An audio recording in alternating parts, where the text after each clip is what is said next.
Banking Association, which represents the country's major banks, has hailed the signing of the Financial Sector Regulation Bill into law by President Zuma yesterday.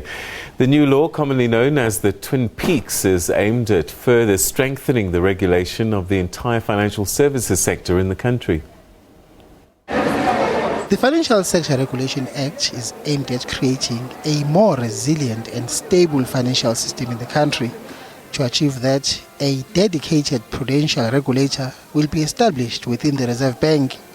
At the same time, the Financial Services Board will be transformed into a market conduct regulator.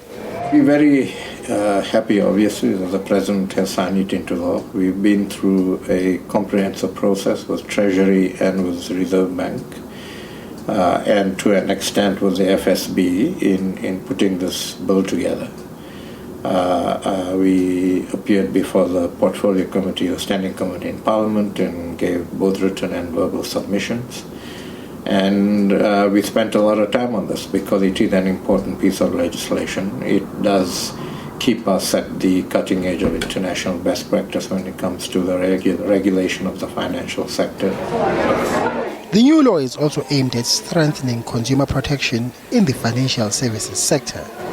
The banking sector hasn't as such had a market conduct regulator. To a certain extent, the national credit regulator is that. But now there's a market conduct regulator that will oversee all of the conduct issues in the banking sector, how it relates to customers, sorts of culture it has, the sorts of ethics it has. South Africa is currently ranked second in the world when it comes to having a sound financial system.